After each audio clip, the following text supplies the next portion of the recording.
rise and shine, Central Indiana. It is 9 o'clock on your Sunday morning. Thanks for waking up with us here on 13 Sunrise. I'm Matthew Foltz alongside Lindsay Monroe. It is a weather impact alert morning, Lindsay. And, you know, we kind of seen, as you mentioned in the previous hours, the snow kind of come through pretty quickly. It did. Most areas pretty much got at least 2 inches, you think, right? Starting to get some snow reports in from really all over Central Indiana. So we're going to show you some updated snowfall totals.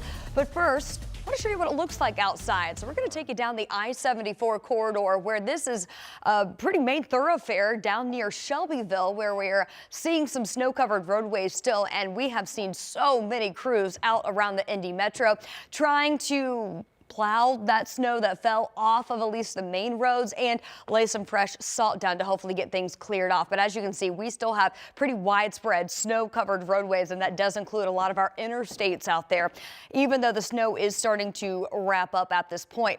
Now, going back to about 4 o'clock this morning, that's when the rain initially transitioned into all snow, and we had about 4 hours of pretty steady snowfall around the Indy Metro. That has now moved out. The snow has wrapped up around the city, but it's still lingering over on the eastern side of the state, and that's where we continue to see some light snow adding on to that accumulation total. Starting to wrap up near Richmond as we speak, down into Connorsville, and then down that 74 corridor with those heavier snow bands now pushing into the Cincinnati area. So we're basically on the tail end of what will be the heaviest of the snowfall. Still could potentially see, at least in northern and northeastern Indiana today, the potential that we could get some lake effect snow bands that will set up through the duration of this afternoon into this evening, and the fact that we will see the wind start to gust up to 30 to 40 miles per hour. It could blow around some of the snow that is out there. So do want you to use caution when traveling. Still going to have a lot of ice covered roads as temperatures are dropping as well.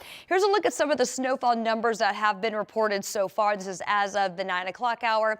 Had 2 inches reported over near Rushville, 2.5 in Greensburg, a 2-inch report down in Columbus, and officially out at the Indianapolis International Airport, 1.8 inches of snow reported. Again, we could see that lingering light snow across northern Indiana. That is going to be a lake effect, enhanced snow event. If we do see that, going to be relatively light and mainly contained north of the city. We've got to talk about some much colder air moving in as temperatures are set to drop back to 23 by later this evening and into the single digits overnight. We'll break down that colder stretch in your full forecast. All right, we'll see you then, Lindsay. And right now, our Anna Chalker is out live in the drive cam this morning, checking on road conditions across the metro. And Anna, where are you at right now, and what are you seeing?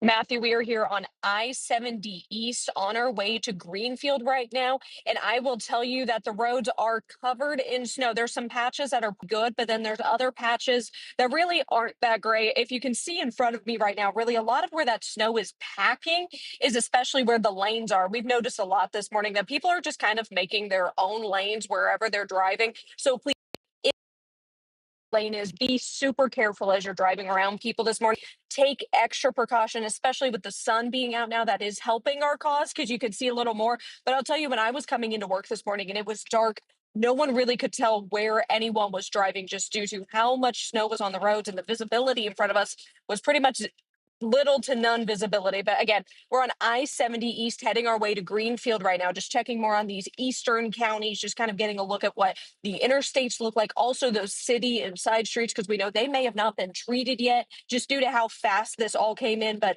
we can even feel the traction of the snow under the car right now. You could probably see in my camera, it looks a little shaky right now just due to how much snow is packed up on the roads here this morning. But we'll be checking in on more of these areas here. We're planning on hitting up on 40 to see what some of the highways are looking like, and we'll have that for you coming up at 9:30. All right, Anna reporting live for us. You guys be safe out there. We'll check back in with you soon. Well, we know flooding is the major weather problem to our south in Kentucky, and right now Indiana Task Force 1 has been activated to help. A team of 49 Hoosiers are headed out last night, I should say. And this is what the scene looks like down there right now. If you take a look at your screen, you can see flooded roads and water into people's homes on the border of Kentucky and Tennessee. Indiana Task Force 1 will be helping with water rescues during the deployment. We'll keep you posted on their mission as they travel into that flood zone. And Indianapolis firefighters recently saved one of their own from a heart attack. This happened over at the IFD Training Academy gym 8 off-duty firefighters were practicing for the Hoops and Heroes charity game when one firefighter said he wasn't feeling well and then collapsed. He was in cardiac arrest and other firefighters jumped in to save his life. IFD posted audio from the 911 call. Take a listen. Yeah, he has a pulse. Got the ambulance started. Has he woken up at all, or is he still unconscious? No, he's still unconscious. Okay. And his pulse is faint? Is his pulse still faint? Yes. Okay. We do recommend that you go ahead and start the CPR, okay? And again, that was audio from that 911 call you just heard. The firefighters used an AED to shock his heart, and they did CPR until an ambulance arrived. Well, some sad news to pass along in Monroe County this morning about a firefighter who died in a crash. Leroy Terrell's truck went off the road near State Road 446 and Dutch Ridge Road yesterday morning. Investigators believe slick conditions played a role. Terrell served on several departments in Monroe and Lawrence counties. Pleasant Run firefighters shared this picture with us that you see right here on your screen. They say they lost a brother, mentor, friend, and a dedicated public servant. Well, time is now 9:06. There's growing concerns right now around what neighbors consider a homeless crisis in Garfield Park. This is video from Drone Cam 13. In the last few months, 13 News received several reports of fires, vandalism, drugs, and even weapons. Neighbors have made repeated calls to city officials, but they tell 13 News the problem is only getting worse. Our Marion County reporter Lauren Kostick took that issue to city leaders to see what they're now doing to help neighbors and people experiencing homelessness.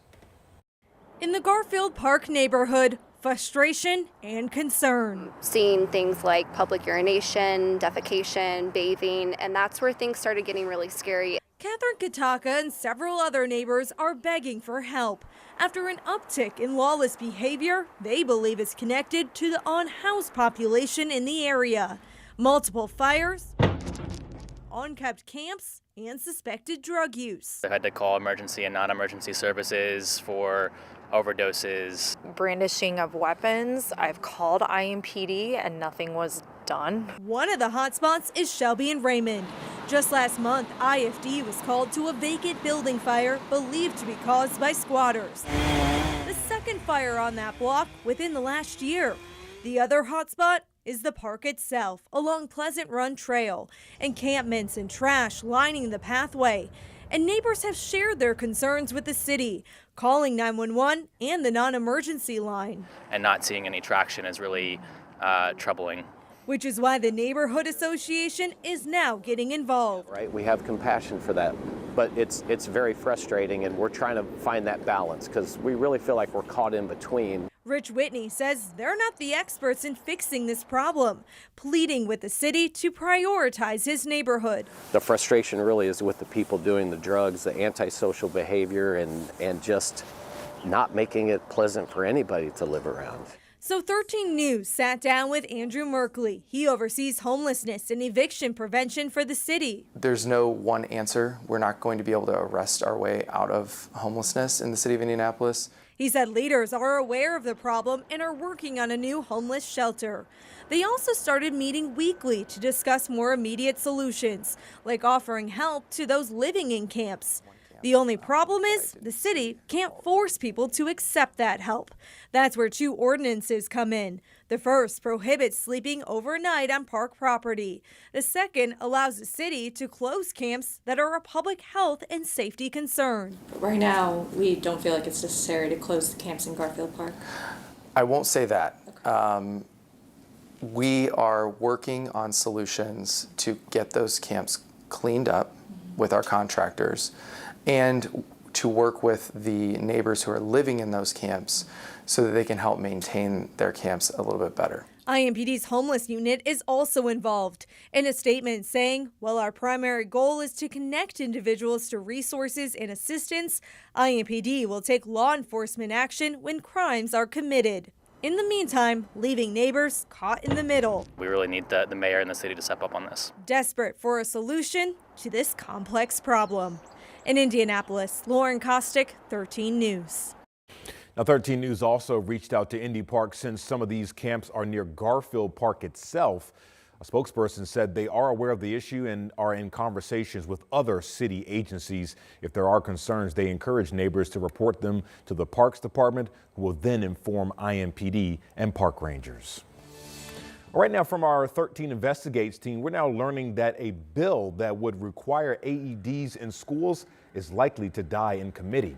It is in its sideline investigation. Our 13 Investigates team revealed that the state failed to properly study how many AEDs are in Indiana schools. The investigation also found many districts do not have important policies and plans in place. An AED can restart a heart that stops. Now, Senate Bill 350 would have required schools to have the devices and plans in place to use them. The bill's author says she's not giving up, and supporters hope the language in her bill can be incorporated into a different proposed law.